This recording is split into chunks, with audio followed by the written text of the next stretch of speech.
వారు పొందిన హింసలలో వారి విశ్వాసము అభివృద్ధి పొందుచున్నది అని పౌలు సాక్ష్యం ఇచ్చాడు.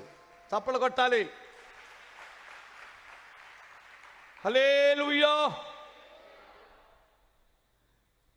అంటే హింసలలో వారి విశ్వాసం వృద్ధి చెందిందా, అభివృద్ధి సన్నగిల్లిపోయారా, అభివృద్ధి చెందిందా వారి విశ్వాసం? చెప్పండి అమ్మా. మనకెప్పుడు అభివృద్ధి చెందింది? మనకు పట్టిందల్లా బంగారం అయితే అభివృద్ధి చెందుతూ ఉంటుంది. వారి నష్టాలలో వారి విశ్వాసం అభివృద్ధి చెందింది, వారి కష్టాలలో విశ్వాసం అభివృద్ధి చెందింది, వారి హింసలలో వారి విశ్వాసం అభివృద్ధి చెందింది.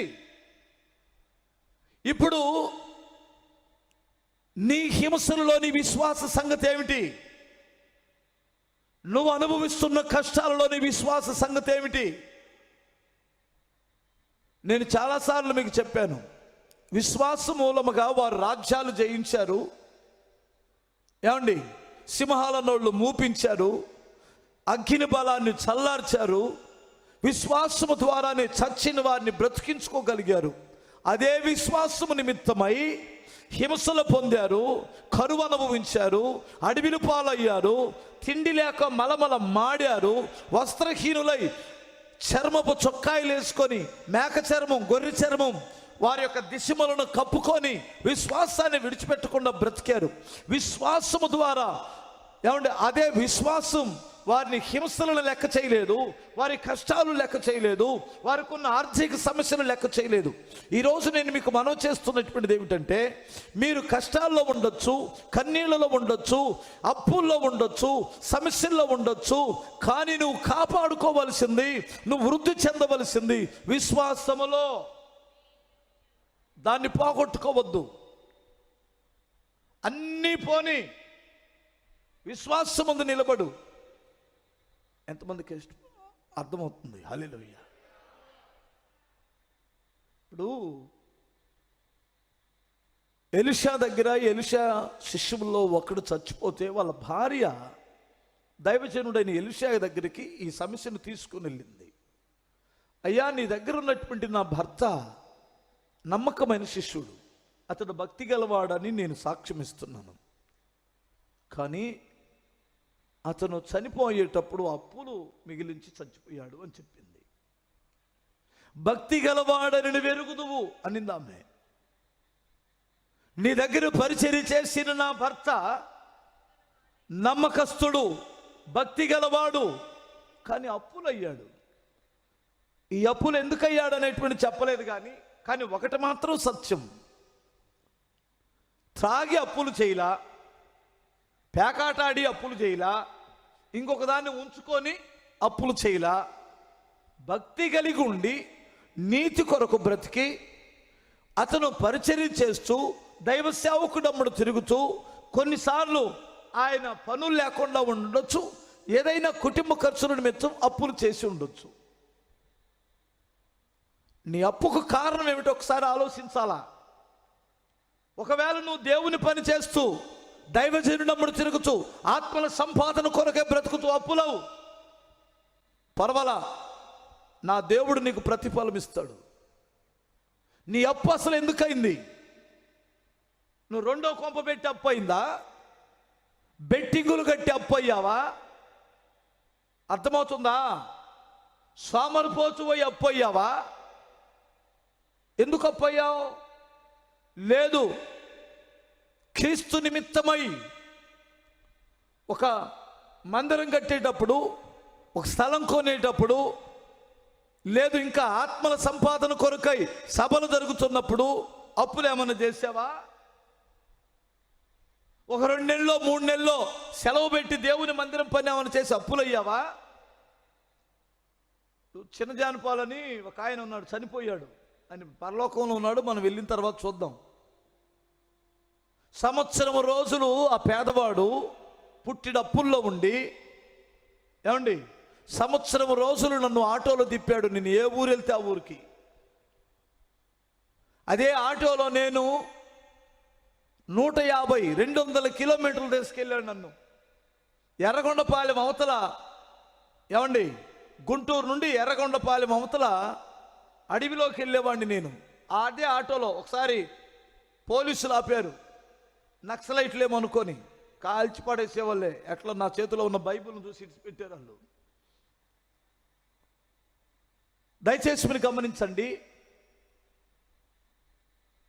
ప్రతి ఆదివారం సాయంత్రం 70 కిలోమీటర్లు పిల్లుట్లనే ఊరికి ప్రతి ఆదివారం సాయంత్రం 2 బాక్సులు వేసుకొని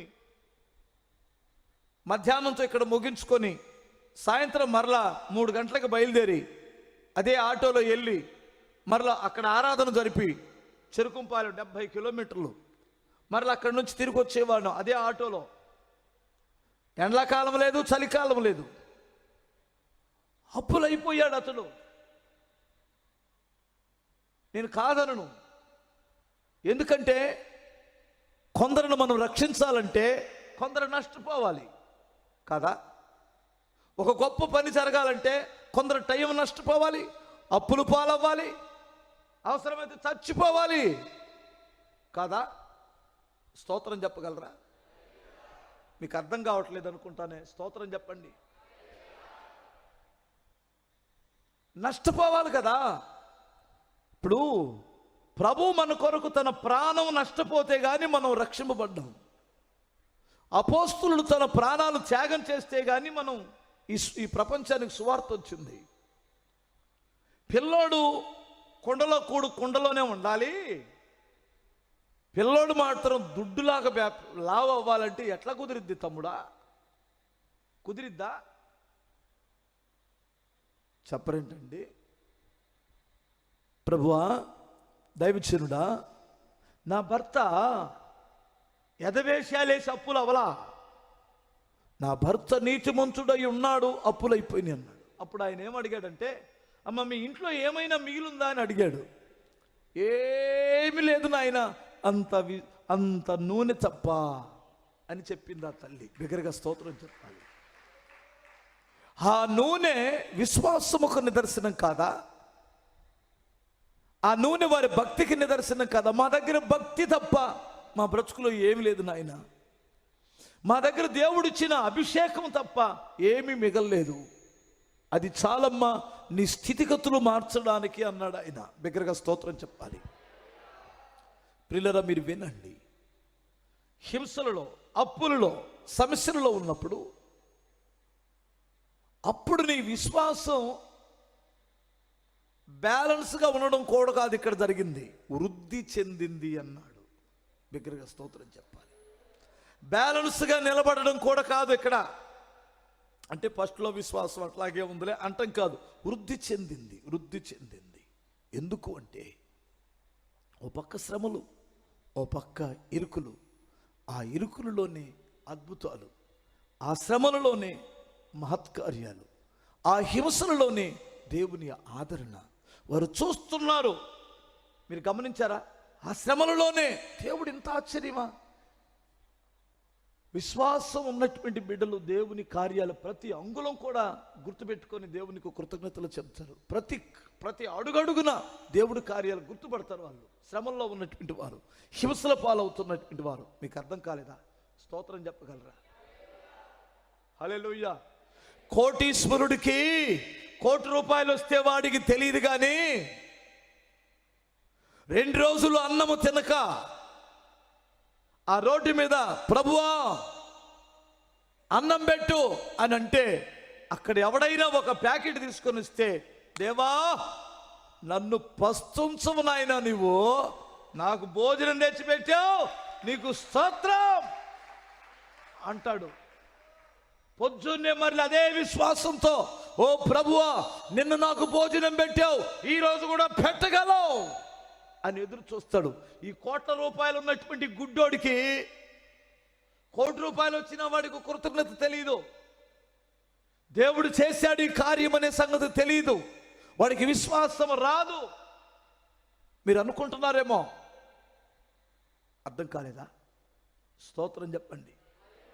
ఎందుకంటే అతను సామర్థ్యం వలన సంపాదించాను అనుకుంటాడే తప్ప అతను తెలివితేటలతో నేను సాధించగలిగాను అనుకుంటాడే తప్ప, దేవుడు నా జీవితంలో ఈ కార్యం చేశాడు, దేవుడిని బట్టి నాకు ఈ ఉద్యోగం వచ్చింది, దేవుడిని బట్టి నాకు ఈ పని వచ్చింది, దేవుడిని బట్టి నాకు ఈ పరిస్థితులు ఉన్నాయి, దేవుడిని బట్టి నాకు కార్యం చేశాడు, పోయిన నెలలో పోషించిన దేవుడు ఇప్పుడు ఎందుకు పోషించడు, ఆనాడు వచ్చిన హింసలలో తోడై ఉన్న దేవుడు ఇప్పుడు ఎందుకు చేయడు అనే విశ్వాసములో వృద్ధి చెందుతున్న బిడ్డలకి వస్తుంది. మీకు హింసలు అనుభవించండి, పర్వాలేదు, విశ్వాసాన్ని కాపాడుకోండి.